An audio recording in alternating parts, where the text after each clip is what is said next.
изучать повесть Александра Бека «Волоколамское шоссе». Цели обучения. Формулировать проблемные вопросы по тексту, позволяющие выдвигать идеи, предположения и отвечать на вопросы, приводя аргументы, связывать информацию текста с другими фактами из реальной жизни. Излагать сжатое содержание текста на основе прослушанного, прочитанного или аудиовизуального материала.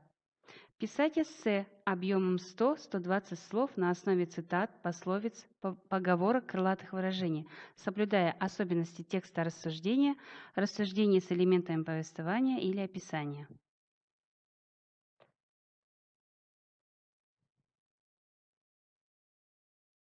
Прежде чем мы начнем урок, предлагаю вам, ребята, назвать 10 слов на тему «Великая Отечественная война». Назвали? Молодцы. А теперь будьте внимательны. Перед вами набор слов, связанных с темой урока. Объясните, какие слова не относятся к остальным и почему. Первое. Рота, предложение, честь. Второе. Комбат, часы, Бауржан Момышула. Третье. Верблюд, шинель, винтовка. Четвертое. Присяга, кочевник, выстрел.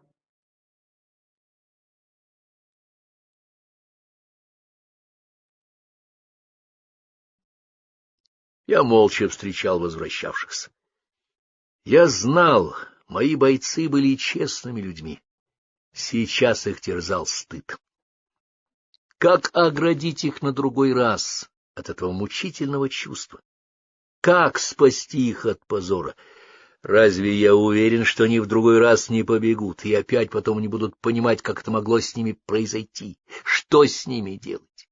Уговаривать? Побеседовать, накричать, отправить под арест. Отвечайте же, что? Судите меня. Я сидел у себя в блиндаже, уставясь в пол, подперев опущенную голову руками. Вот так. Бауржан Момышулы показал, как он сидел. И думал. Разрешите войти, товарищ комбат. Вошел политрук пулеметной роты. Джал Мухаммед Бозжанов. Аксакал. — тихо сказал Бозжанов по-казахски. Аксакал в буквальном переводе «седая борода», так у нас называют старшего в роде, отца, так иногда звал меня Бозжанов. Я взглянул на Бозжанова. Доброе круглое яйцо его было сейчас расстроенным. Аксакал. В роте чрезвычайные происшествия. Сержант Барамбаев прострелил себе руку. Барамбаев? Да. Показалось, кто-то стиснул мне сердце. Сразу все заболело. Грудь, шея, живот. Барамбаев был, как и я, казах. Казах с умелыми руками. Командир пулеметного расчета, тот самый, которого я не дождался. Что ты с ним сделал? Убил? Нет, перевязал и... И что? Арестовал и привел к вам. Где он? Давай его сюда. Так. В моем батальоне появился, значит, первый предатель, первый самострел. И кто же? Эх, Барамбаев! Медленно переступая, он вошел. В первый момент я не узнал его. Посеревшее, словно обмякшее лицо казалось застывшим, как маска. Такие лица встречаются у душевнобольных. Забинтованную левую руку он держал на весу. Сквозь марлю проступала свежая кровь. Правая рука дернулась, но, встретив мой взгляд, Барамбаев не решился отдать честь. Рука боязливо опустился. — Говори, — приказал я. — Это, товарищ комбат, я сам не знаю как. — Это нечаянно, я сам не знаю как. Он упорно бормотал эту фразу. — Говори. Он не услышал от меня ругательств, хотя, должно быть, ждал их. Бывают минуты, когда уж незачем ругаться. Барамбаев сказал, что, побежав в лес, он споткнулся, упал, и винтовка выстрелила. — Вранье, — сказал я. — Вы трус, изменник, родина таких уничтожает. Я посмотрел на часы, было около 3. — Лейтенант Рахимов, Рахимов был начальником штаба батальона, он встал. — Лейтенант Рахимов, вызовите сюда красноармейца Блоху. Пусть явится немедленно. — Есть, товарищ комбат. — Через час с четвертью в 16:00 постройте батальон на поляне у этой опушки. — Все, идите, — приказал Рахимову. — Что вы хотите со мной сделать? Что вы хотите со мной сделать? Торопливо, словно боясь, что не успеет сказать, заговорил Барамбаев. — Расстреляю перед строем. Барамбаев упал на колени. Его руки, здоровые и забинтованные, измаранные позорной кровью, потянулись ко мне. — Товарищ комбат, я скажу правду. Товарищ комбат, это я сам, это я нарочно. — Встань, — сказал я. — Сумей хоть умереть не червяком. Простите, встань. Он поднялся.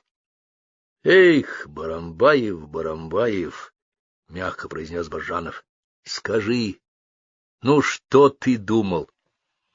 Мне на мгновение показалось, что я сам это сказал, будто вырвалось то, чему я приказал молчи. — Я не думал, — бормотал Барамбаев, — ни одной минуты я не думал, я сам не знаю как. Он опять цеплялся, как за соломинку, за эту фразу. — Не лгей, Барамбаев, — сказал Бажанов. — Говори комбату правду. — Это правда, это правда. Потом гляжу на кровь, опомнился. Зачем это я? Черт попутал. Не стреляйте меня. Простите, товарищ комбат. Может быть, в этот момент он действительно говорил правду. Может быть, именно это с ним и было затмение рассудка, мгновенная катастрофа, подчиненной страхом души. Но ведь так и бегут с поля боя, так и становятся преступниками перед Отечеством, нередко не понимая потом, как это могло случиться. Я сказал Бажану, вместо него Блоха будет командиром отделения. И это отделение, люди, с которыми он жил и от которых убежал, расстреляют его перед строем. Бажанов наклонился ко мне и шепотом сказал, — Аксакал, а имеем ли мы право? — Да, — ответил я. — Потом буду держать ответ перед кем угодно, но через час исполню то, что сказал, а вы подготовьте донесение. Запыхавшись, в блиндаж вошел красноармеец Блоха. Пошмыгивая носом, двигаясь светлыми, чуть намеченными бровями, он не совсем складно доложил, что явился. — Знаешь, зачем я тебя вызвал? — спросил я. — Нет, товарищ комбат. — Посмотри на этого. Узнаешь? Я указал на Барамбаева. — Эх ты, — сказал Блоха. В голосе послышались и презрение, и жалость, и морда какой-то поганой стала. — Расстреляете его вы, — сказал я, — ваше отделение. Блоха побледнел.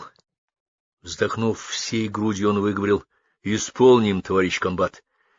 Вас назначаю командиром отделения. Подготовьте людей вместе с политруком Бажановым. Подойдя к Барамбаеву, я сорвал с него знаки различия и красноармейскую звезду. Он стоял с посеревшим, застывшим лицом, уронив руки. В этот час на этом русском поле, где стоял перед строем человек с позорно забинтованной рукой, без пояса и без звезды, я сказал: товарищи бойцы и командиры, люди, что стоят перед вами, побежали, когда я крикнул «тревога» и подал команду в ружье. Через минуту, опомнившись, они вернулись, но один не вернулся, тот, кто был их командиром. Он прострелил себе руку, чтобы ускользнуть с фронта. Этот трус, изменивший родине, сейчас будет по моему приказанию расстрелян. Повернувшись к Барамбаеву, я указал на него пальцем. Он смотрел на меня, на одного меня, выискивая надежду. Я продолжал. Он любит жизнь, ему хочется наслаждаться воздухом, землею, небом. И он решил так: умирайте и вы, а я буду жить. Так живут паразиты за чужой счет. Ты будешь валяться здесь, как падаль, без чести и без совести. Твои дети отрекутся от тебя. — Простите, — тихо выговорил Барамбаев по-казахски. — Что? Вспомнил детей? Они стали детьми предателя. Они будут стыдиться тебя, будут скрывать, кто был их отец. Твоя жена станет вдовою труса, изменника, расстрелянного перед строем. Она с ужасом будет вспоминать тот несчастный день, когда решила стать твоей женой.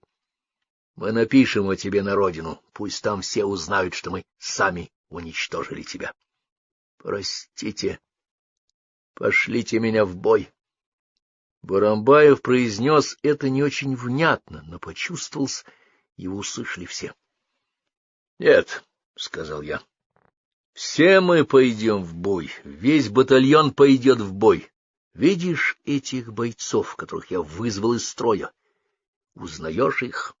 Это отделение, которым ты командовал. Они побежали вместе с тобой, но вернулись, и у них не отнята честь пойти в бой. Ты жил с ними, ел из одного котелка, спал рядом под одной шинелью, как честный солдат. Они пойдут в бой. И Блоха, и Галиулин, и Добряков, и Мурин все пойдут в бой. Пойдут под пули и снаряды, но сначала они расстреляют тебя, труса, который удрал от боя. И я произнес команду: отделение кругом. Разом побледнев, бойцы повернулись. Я ощутил, что и у меня похолодело лицо. Красноармеец Блоха, снять с изменника шинель. Блоха сумрачно подошел к Барамбаеву. Я увидел его, Барамбаева. Незабинтованная правая рука поднялась и сама стала отстегивать крючки. Это поразило меня. Нет, у него, который, казалось бы, сильнее всех жаждал жить, не было воли к жизни. Он безвольно принимал смерть. Шинель снята. Блоха отбросил ее и вернулся к отделению. Изменник кругом. Последний раз взглянув с мольбой на меня, Барамбаев повернулся затылком. Я скомандовал: по трусу, изменнику Родины, нарушителю присяги, отделение. Винтовки вскинулись и замерли. Но одна дрожала, Мурин стоял с белыми губами, его прохватывала дрожь. И мне вдруг стало нестерпимо жалко Барамбаева. От дрожащей в руках Мурина винтовки словно несло ко мне: пощади его, пощади. И люди, еще не побывавшие в бою, еще не жестокие к трусу, напряженно ждавшие, что сейчас я произнесу огонь, тоже будто просили: не надо этого. И ветер вдруг на минуту стих. Самый воздух замер, словно для того, чтобы я услышал эту немую мольбу. Я видел широченную спину Галиулина, головой выдававшегося над шеренгой.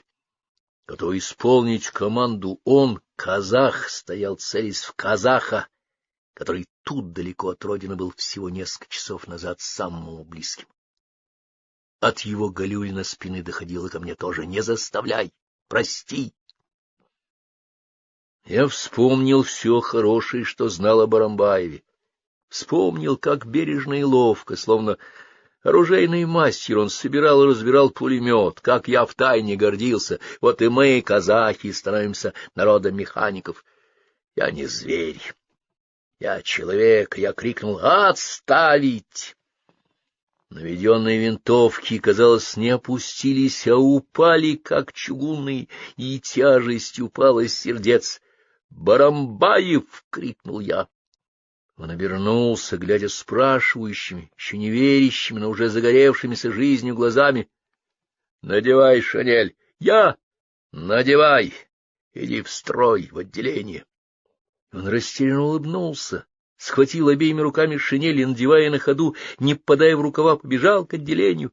Мурин, добрый, очкастый Мурин, у которого дрожала винтовка, незаметно звал его кистью опущенной руки: становись рядом. А потом по-товарищески подтолкнул в бок. Барамбаев снова был бойцом, товарищем.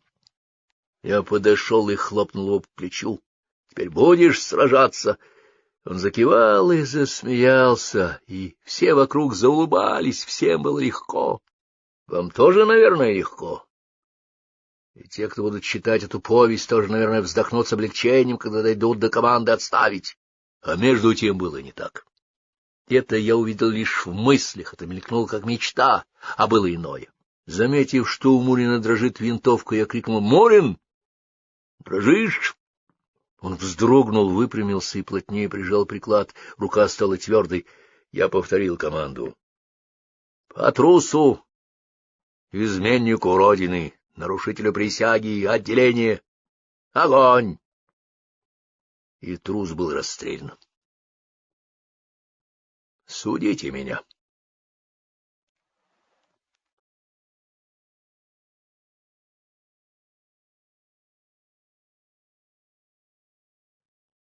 Ребята, ответьте на вопросы словами «да» или «нет».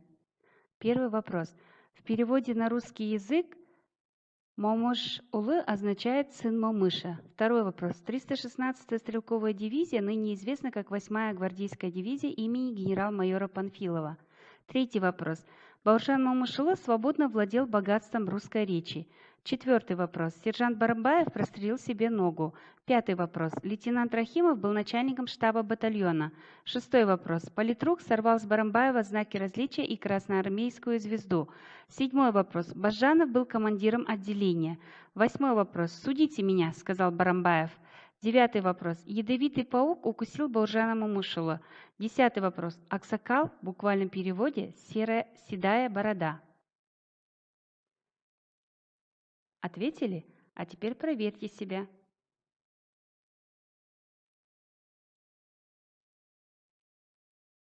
Молодцы.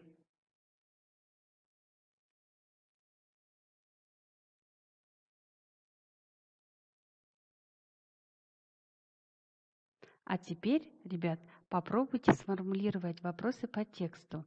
Я предлагаю вам начало, а вы должны будете его закончить. Первое. Как вы думаете, почему?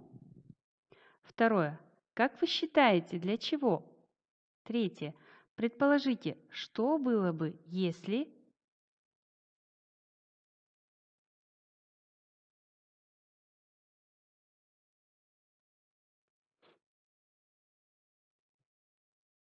Ребята, давайте вспомним структуру текста рассуждения. Текст рассуждения состоит из 3 частей. Тезис, доказательство, вывод. Посмотрите внимательно на таблицу. Вспомните слова, помогающие оформить рассуждение. Для того, чтобы сформулировать тезис, вы можете использовать следующие слова. Я думаю, считаю, полагаю, что. Мне кажется, что. Я уверен, что. Доказательства вы можете начать со слов «докажем это», «почему», «а вот почему». Это можно объяснить так. И в конце вы делаете вывод, используя следующие слова. Итак, таким образом, следовательно.